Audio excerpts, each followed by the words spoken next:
सोलापूर जिल्ह्यातील विधान परिषदेची निवडणूक आता रंगतदार वळणावर येऊन पोहोचली आहे. सोलापूर विधान परिषदेची निवडणूक बिनविरोध करण्याकरिता भाजपकडून आणि पालकमंत्री जयकुमार गोरे यांच्याकडून गेल्या काही दिवसांपासून जोरदार प्रयत्न सुरू होते. मात्र विरोधी पक्षाने त्यांचा हा प्रयत्न हाणून पाडला. सोलापूर विधान परिषद निवडणुकीत विरोधी पक्षाने एकमताने उमेदवारी अर्ज दाखल केला असल्याचे समोर आले आहे. त्यामुळे सोलापूर विधान परिषदेच्या निवडणुकीमध्ये थेट सामना रंगणार आहे. भाजपचे उमेदवार राजेंद्र राऊत विरुद्ध राष्ट्रवादी काँग्रेस, शरदचंद्रजी पवार पक्षाचे वसंतनाना देशमुख यांच्यामध्ये ही लढत होणार आहे. विशेष म्हणजे ही लढत केवळ निवडणूक म्हणून नाही, तर दोन्ही गटासाठी ही अस्तित्वाची लढाई आहे. सोलापूर जिल्ह्यातील अनेक राजकीय समीकरणे आणि त्या समीकरणातून होणारे राजकीय घडामोडींची ही एक नवी नांदी आहे.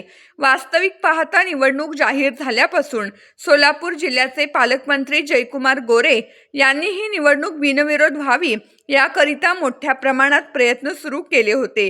निवडणूक बिनविरोध करण्याकरिता महायुतीकडून स्थानिक पातळीवर अनेक बैठका आणि चर्चासत्र देखील पार पडल्या होत्या.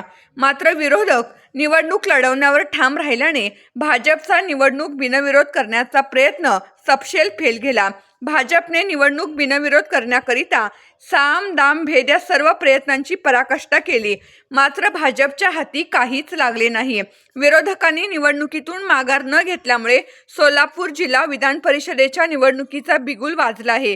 दरम्यान भाजपमध्ये उमेदवारीवरून मोठी चुरस देखील पाहायला मिळाली होती. विधान परिषदेचे माजी आमदार प्रशांत परिचारक आणि बार्शीचे माजी आमदार राजाभाऊ राऊत यांच्यामध्ये उमेदवारी मिळवण्याकरता मोठी रस्सीखेच पाहायला मिळाली होती. आधी शेवटच्या क्षणापर्यंत दोघांमध्ये उमेदवारीवरून जोरदार प्रयत्न सुरू होते. यावरून बार्शी आणि पंढरपुरात राजकीय वातावरण तापलेलं होतं. मात्र शेवटच्या क्षणी भाजपनं राजेंद्र राऊत यांना उमेदवारी दिली व प्रशांत परिचारक यांना पुन्हा थांबण्यास सांगितले. यानंतर सोलापूर जिल्ह्यातील राजकीय समीकरणे बदलली आणि वेगवेगळ्या चर्चांना सुरुवात झाली. प्रशांत परिचारक ही निवडणूक लढवण्याकरता उत्सुक होते.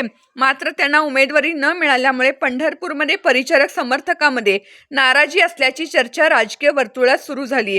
ही चर्चा सुरू असताना आज अचानक एक नाव समोर आले आणि ते नाव म्हणजे वसंतनाना देशमुख यांचं. वसंतनाना देशमुख हे प्रशांत परिचारक यांचे अत्यंत निकटवर्तीय म्हणून ओळखले जातात. पंढरपूर पंचायत समितीच्या राजकारणामध्ये देखील ते सध्या परिचारक यांच्यासोबत आहे. तर दुसरीकडे अकलूजच्या मोहिते पाटील गटासोबत देखील त्यांचे जवळचे आणि जिव्हाळ्याचे संबंध आहेत. आणि हाच नेता आता राष्ट्रवादी काँग्रेस पार्टी शरद पवार गटाकडून विधान परिषदेची निवडणूक लढवत असल्यामुळे सोलापूर जिल्ह्यातील राजकीय समीकरणे बदललेली आहेत. विशेष म्हणजे भाजपने ज्या ज्येष्ठ नेत्यांना डावलले त्यांचाच कार्यकर्ता आता थेट विधान परिषदेच्या मैदानात उतरल्याने भाजपची अक्षरशः झोप उडाली असल्याची चर्चा सोलापूर जिल्ह्यातील राजकीय वर्तुळात पाहावयास मिळत आहे. त्यामुळे ही निवडणूक भाजप विरुद्ध राष्ट्रवादी अशी न राहता स्थानिक पातळीवर गट तट नाराज नेते व जुनी राजकीय नाती यांची ही मोठी लढाई बनताना दिसत आहे. आता या निवडणुकीत महायुती आपली राजकीय ताकद दाखवणार की जिल्ह्यातील ज्येष्ठ नेत्यांचा नाराज गट विधान परिषदेत भाजपचा सुपडा साफ करणार, याकडे संपूर्ण जिल्ह्याचे लक्ष लागले आहे. ब्युरो रिपोर्ट, रोकटोक महाराष्ट्र न्यूज, पंढरपूर.